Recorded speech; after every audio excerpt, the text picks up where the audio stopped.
bienvenidos a un programa más de Psicodiálogos con Mares. Nuevamente me acompaña Vicky Maravillas, bienvenida nuevamente. Muchas gracias, Kiria. Y bueno, pues hoy vamos a tratar de un tema importante, el cual se llama Identifica tus miedos. Es el miedo fabuloso. A mí me cae muy bien. Es de las emociones que mejor me cae porque nos avisa, siempre nos avisa. Sin embargo, como bien dices, identificarlos es un reto. Claro, porque luego se puede confundir con otras cosas, ¿no, Vicky? El miedo puede confundirse con enojo, con tristeza, con berrinche en los niños. Frustraciones, Frustración. ansiedad. Y el miedo generalmente nos está avisando algo, solamente que a veces no nos escuchamos a nosotros mismos. Y es importante por eso saber qué es lo que siento para poder identificar, porque además, pues estamos en una sociedad en donde, y bueno, generalmente así ha sido, los sentimientos de malestar son difícilmente escuchados o son prohibidos. O el papá cuando está ahí con el chiquito sin miedo, ¿no? Aviéntate, ¿no? El niño tiene miedo, entonces hay que decirle, escucha tu miedo, vamos a entender qué te da miedo. Me da miedo porque siento que la resbaladilla es muy alta. Ajá, tengo miedo de caerme. Ok, ¿qué te parece? Que yo voy a estar aquí, ¿no? O si es una resbaladilla más pequeña, te puedo dar el dedito para que tú te avientes. Para darle más confianza. Exacto, ¿no? exacto. Porque siempre, como bien lo estás diciendo, que se puede confundir, se asocia igualmente con una emoción negativa. Así es. ¿Por qué el miedo es negativo? Debería ser algo natural. Es natural sentir miedo, es natural sentirse enojado, pero lo asociamos con algo completamente negativo en nuestra vida que, como dices, se suprime, no se debe de sentir o no se debe de vivir o no se debe de expresar. Sí, sobre todo, porque si yo le cuento al otro que me da miedo, ¿no? Puede ser usado en mi contra. Ajá, la gente a veces nos cuesta trabajo decir, me da miedo quererte tanto. Ajá, me da miedo hablar en público. Bueno, que eso sí lo dicen. Sí, bueno. Eso sí lo dicen, eso sí lo expresan. Me da miedo, no sé, atreverme a emprender. Ajá. Me da miedo hacer algo diferente. Es natural sentir miedo. El miedo viene desde nuestros antepasados, o sea, que todavía no se pueden expresar verbalmente, ¿no? Pero el miedo te paraliza, pero el miedo salva vidas. Ah, por supuesto. ¿No? En la época de la prehistoria, el miedo hacía que eso perpetrara la especie humana, ¿no? Por supuesto. Me hiciste recordar la película de los Croods. Los Croods, sí. Los Croods, ¿no? Familia cavernicolita, en donde el papá tenía mucho miedo a perder a su familia. Y claro. Entonces, por eso sobreprotegía. Y esto es bien interesante, porque a veces los padres cuidamos de más por nuestro propio miedo. Claro. Ajá. Y entonces, pues en la película hasta tienen rituales para protegerse, para no enfrentar el miedo. Hasta que esta chiquita, como buena adolescente, como seguramente algunos de los padres nos están escuchando de hijos adolescentes o algunos adolescentes, dicen, vamos a romper con este miedo, ¿no? Y atreverse a hacer algo diferente. Siempre hay alguien en la familia, ¿no? Que aunque le traten de infundar ese miedo, no sé, tendrá alguna fuerza interior que dice, yo me aviento, ¿no? Siempre existe el aventado, que dice, no me importa, me da miedo, pero me gustan los retos, ¿no? Ah, claro, por supuesto. Aunque también ahorita que dice, siempre está el aventado, también pienso que a veces hay que ver qué tipo de bueno, aventado. Es que luego se van como gorda en tobogán, como dicen. Y entonces ahí tendríamos que evaluar si es un impulso, ¿no? Claro, es cierto. Porque también no sentir miedo, o sea, decir si yo le entro a todo, a veces nos puede poner en riesgo. Totalmente, y luego pues pasan los accidentes, ¿verdad? Así es. Sí. Así es, sobre todo la juventud que dice, no me va a pasar nada y sácatelas. Sí, yo creo que de ahí viene el miedo. Nosotras como madres, nosotros como padres, pues claro, tenemos ciertas vivencias que nos hacen tener, pues bueno, esas historias que dices, como a mí ya me pasó esto, no quiero que a mi hijo le suceda lo mismo, ¿no? Entonces estamos ahí cuidándolos, sobreprotegiéndolos, como bien comentabas, pero luego a veces no los dejamos ser, ¿no? Los estamos limitando. Me hiciste recordar un papá que decía, yo tengo tanto miedo que le pase algo a mi hijo, ¿no? Que llegó siendo un jovencito, que estaba empezando a reprobar materias, a consumir sustancias, a faltar a la escuela. Y el papá me decía, es que Vicky, siempre lo cuidé, nunca se cayó mi hijo. Y yo, ¿pero cómo? Si yo veía que se iba a caer así, me contaba unas escenas espectaculares donde corría y lo cachaba, ¿no? Para sostenerlo, para que él no se cayera. Pero entonces le decía, también es importante que el niño experimente, ¿no? Estas caídas para aprender a levantarse. Ajá. Claro. Y no ponerse en riesgo.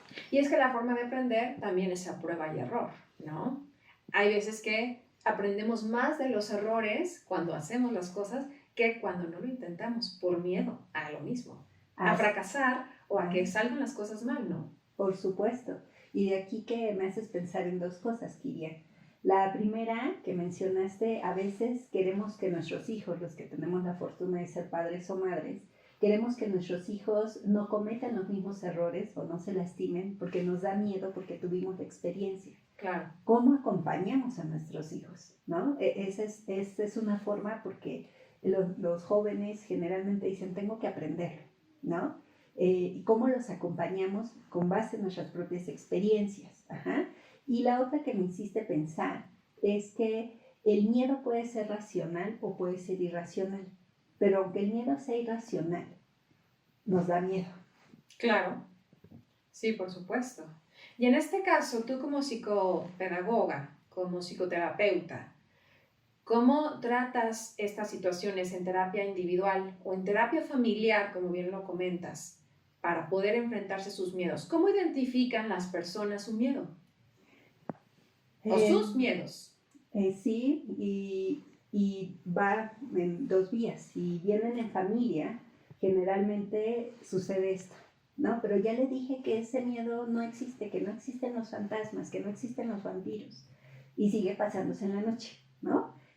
A la cama. A la cama, se pasan los niños a la cama para sentirse seguros, más arropados, ¿no? Y entonces yo cuando le pregunto al chiquito, la chiquita, oye, eso dicen papá y mamá, ¿y tú qué crees? ¿Tú crees que existen? Sí, yo sí creo que existen, ¿sí? Entonces, bueno, al ser tan pequeñitos y pensando que están en esta fantasía, bueno, ¿y qué podría ser un zombie, ¿no? Pues me podría llevar, ¿no? ¿A dónde te podría llevar? ¿No? Es escuchar el miedo, porque entonces si lo escuchamos, podremos tener elementos para poder ayudarle, ¿no? Al pequeñito, en el caso de los niños. Un miedo que trae mucho en terapia familiar cuando los hijos son jóvenes, pues el miedo de un embarazo a temprana edad, el miedo del consumo de sustancias, el miedo a un accidente, el miedo a que dejen la escuela, ajá, o sea, son otros tipos de miedos los que pueden tener los padres o los hijos, miedo también a que si hacen algo, ¿cómo van a responder los padres? Entonces, si escuchamos esos miedos, podemos en equipo ir buscando soluciones. Muy bien.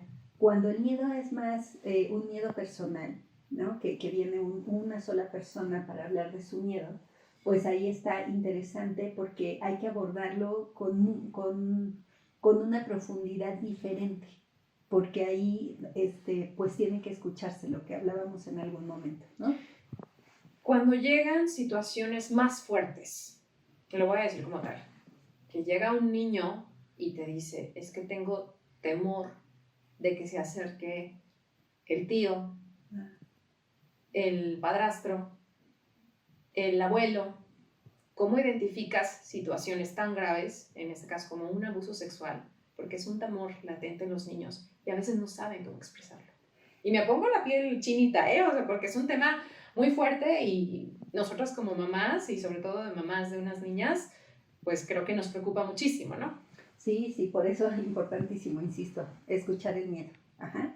Y cuando un chiquito dice que tiene miedo, que no le gusta la mirada o que no le gusta el contacto, ya es signo de alerta, que por supuesto tenemos que poner orejas de adulto y ojos de adulto para ver. Cuando digo adulto me refiero a poner una atención diferente al miedo a un zombie, ¿no? Uh-huh. Porque vi Plantas contra Zombies, ¿no? Claro. Sí, poner especial atención y generalmente yo les digo a los niños, sí, si hay una mirada que te incomoda, si hay un contacto que te incomoda, que te da miedo, dilo a alguien, bueno, y a los jóvenes y a los adultos también, ¿no? O sea, díselos a alguien a quien le tengas confianza.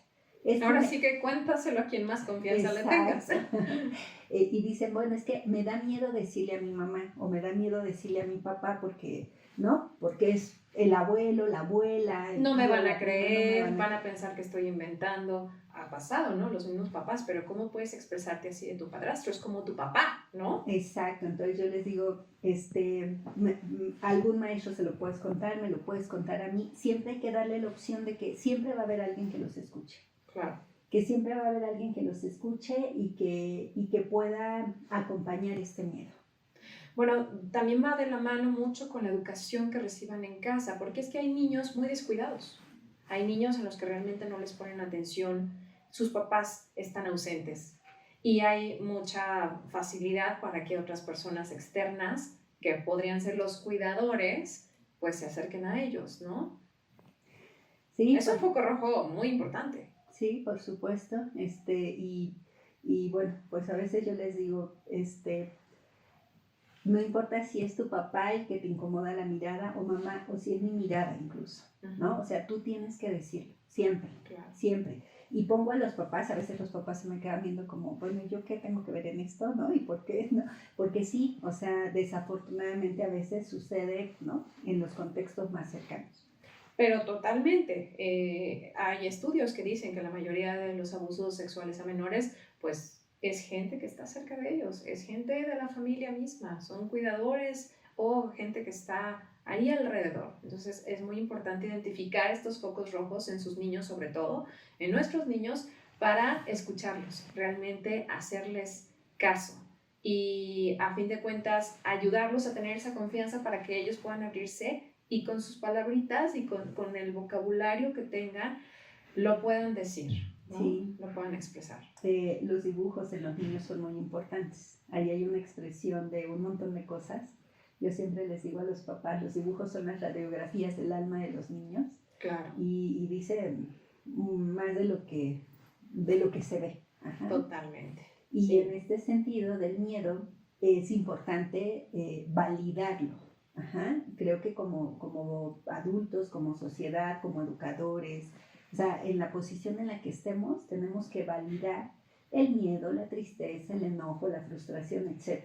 Ajá. Y respetar también ciertas señales, por ejemplo. Llegan a la familia a un evento familiar, una reunión familiar. El niño no quiere saludar a alguien. Y los papás somos muy de, ándale, salúdalo, es tu tío, ándale, dale un beso, dale un abrazo. Y el niño no quiere, ¿no? Muchas veces pues hay que respetar a los niños si no tienen ese acercamiento o esa confianza con las personas porque les da miedo acercarse. Por supuesto. Una cosa es hacerlos sociables, ¿no? Que los niños vayan adquiriendo ciertas habilidades sociales para poder relacionarse con su familia, sus amigos, con la sociedad en general.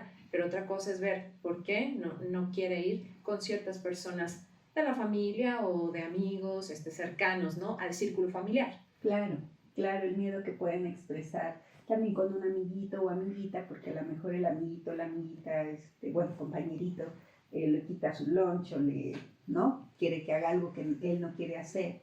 El miedo en los adolescentes. Justo te iba a preguntar eso.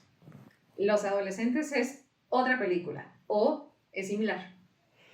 Es igual, solamente que ellos a veces les cuesta un poco más de trabajo escuchar su miedo. O sea, a veces me dicen, sentía miedo porque empecé a ver que todos mis amigos empezaron a probar X cosa y sentí miedo. ¿Y qué hiciste? No me quise mover, ¿no? Y decidí probar, ¿no?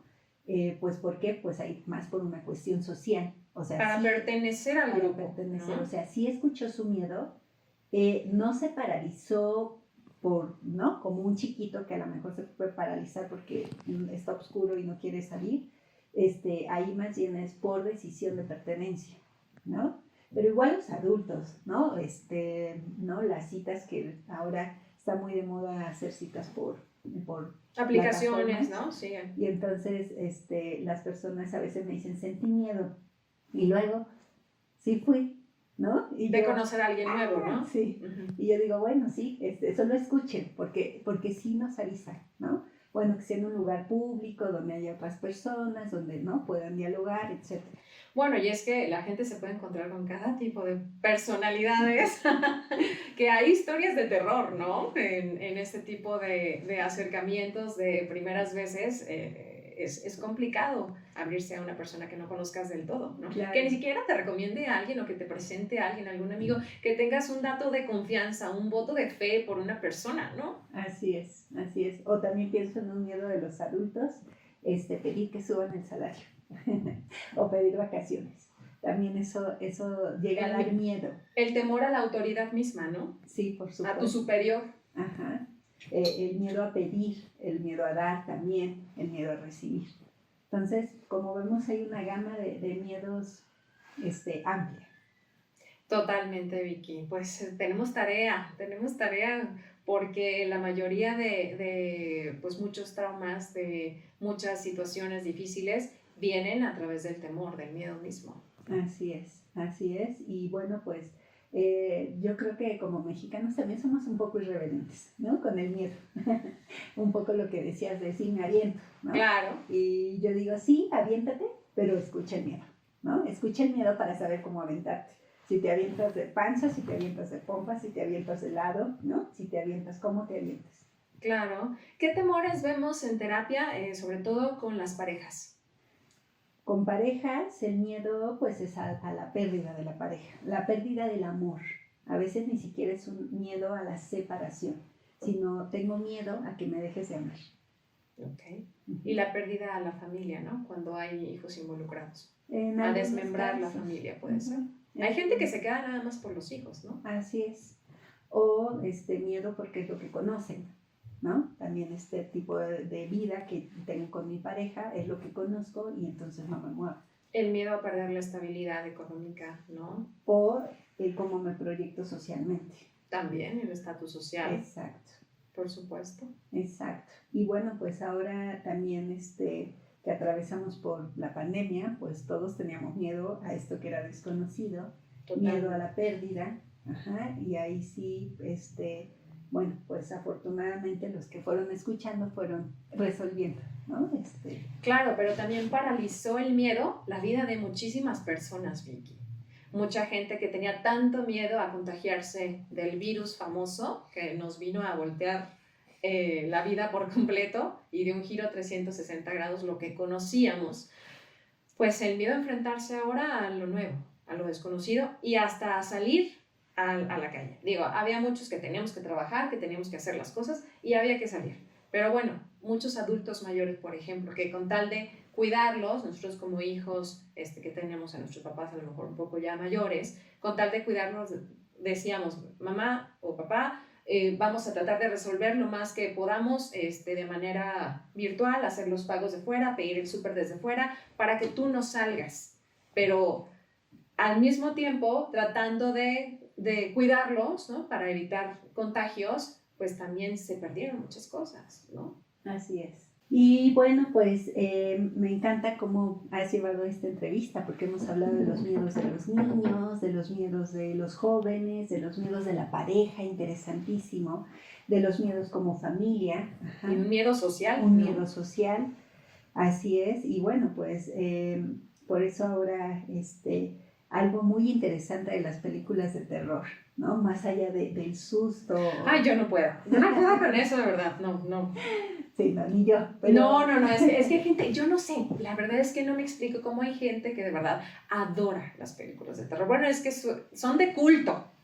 Sí, y es vivir la experiencia, porque eso nos lleva a otra parte, que yo siempre les digo, a veces si no puedes con el enemigo, únetele, ¿no? Entonces, a veces es una forma, sentir el miedo, estar cerca del miedo es, ¿no?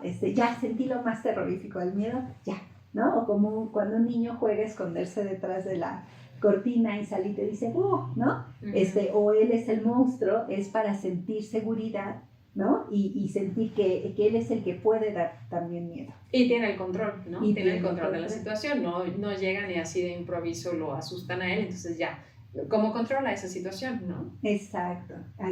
Y algo muy interesante que también nos hace reflexionar en el miedo es justo la incertidumbre. Ajá. porque no sabemos qué viene después. Y a veces los humanos nos hemos acostumbrado tanto a tener certidumbres, que entonces al no saber qué va a pasar y esa sensación de ¿no? Esa sensación de ¿no? Pues es lo que generalmente da miedo, el suspenso que le meten esas películas de terror. Claro, sí. No, bueno, no tengo mucho que decir yo al respecto porque no las veo, la verdad, no, por temor, la verdad es que les tengo temor y tengo como el trauma, ¿no? De haber visto ciertas películas de terror y en su momento, literal, todo lo que atravesaba y todas las emociones que empezaba a sentir dentro de la película, las volvía a vivir en mis sueños, ¿no? Entonces era como sufrir doblemente, o sea, yo no puedo con eso, no sé si tú, pero yo no puedo. Sí, no, yo tampoco, pero bueno, hay quien sí, quien lo disfruta, ¿no? Y bueno, otra cosa interesante del miedo es que el miedo también nos lleva a la acción, ¿sí? El miedo también nos lleva a resolver cosas, insisto, siempre y cuando lo escuchemos. Claro. Entonces yo tengo miedo a emprender, tengo miedo a pedirle a mi jefe el aumento. Bueno, si escucho mi miedo y entiendo mi miedo, entonces es un diálogo conmigo para poder enfrentar ese miedo y resulta que ya, ¿no? Lo solté, ya le dije a mi jefe, sí necesito mis vacaciones, ¿no? Y ni siquiera era tan aterrorizante como yo lo pensaba, ¿no? Entonces ya puedo buscar la solución y ya me puedo ir muy feliz de vacaciones o pedir el aumento o cambiar de trabajo o lo que sea. También es importante cómo el miedo nos lleva a la acción y nos lleva a crecer. Y se aventaron a pedir el aumento y a pedir las vacaciones. ¡Qué maravilla! Bueno, pues tenemos mucho que platicar en muchos otros programas porque vienen temas muy interesantes, ¿verdad, Vicky? Así es. Y yo creo que lo más interesante de los temas que vienen es lo que ustedes nos puedan aportar como público de qué es lo que quieren escuchar. Y tal vez será interesante que nos cuenten cuáles son sus peores miedos. Eso está muy interesante y sobre todo porque pues viene esta época de el Día de Muertos, ¿no? De Halloween y bueno, es como más presente el temor hasta de juego, ¿no? O sea, como decías, hay gente que le gusta que la asusten, hay gente que le gusta, esta etapa como de misticismo, como de oscurantismo, ¿no? De miedo a lo desconocido. Y también es una parte lúdica de reírnos de los temores. Así es un poco lo que decíamos, a veces somos irreverentes también con el miedo. Entonces será interesante que nos cuenten su miedo o los miedos que han tenido, que a lo mejor esa sería una tarea que yo les dejaría y que nos pudieran compartir, cómo es que tus miedos han ido evolucionando. Tal vez mi miedo cuando era pequeña era a las alturas, y en la adolescencia era que si no me dejaban ir a la fiesta, mi miedo es que no ibas a tener la conversación el lunes, ¿no? Que regresara. Lo que me lleva a preguntarte, cuando el miedo se convierte en fobia, porque ya no es cualquier miedo, es algo que realmente paraliza a la persona. Exacto, ahí es cuando ya estamos totalmente paralizados. Y tal vez retomando alguna pregunta que hacías en uno de los programas anteriores, ¿en qué momento necesitamos ayuda de un psiquiatra? Es en ese momento. Es en ese momento porque entonces esta fobia nos tiene paralizados y no nos deja ejercer nuestra vida como tendría que ser. ¿Cuáles serían las fobias más comunes? A la altura, de las que conozco, la altura, ¿Las arañas, quizá? Las arañas, yo creo que es el top. Las alimañas, pues, las cucarachas, las arañas, ¿no? Más que nada. Las arañas son como el top número 1. Ok. El top número 1. ¿Y se derivan, Vicky, de alguna vivencia en particular o ya están en nuestro ADN? Diría la tía Chonita, esa será otra historia. Hablaremos de fobias más adelante entonces. De fobias y de arañas, que es toda una complejidad hablar de las arañas. Wow, mira, ¿quién hubiera pensado? La verdad es que yo estoy aprendiendo también al respecto, pero pues como dice Vicky, si tienen preguntas, si nos quieren compartir un poco de sus miedos, no olviden acudir o seguirnos en redes sociales, Mare Salud Integral. Así es. Nos vemos en la próxima, Vicky. Gracias por estar aquí. Muchas gracias, Kiria. Nos vemos pronto. Gracias, hasta pronto.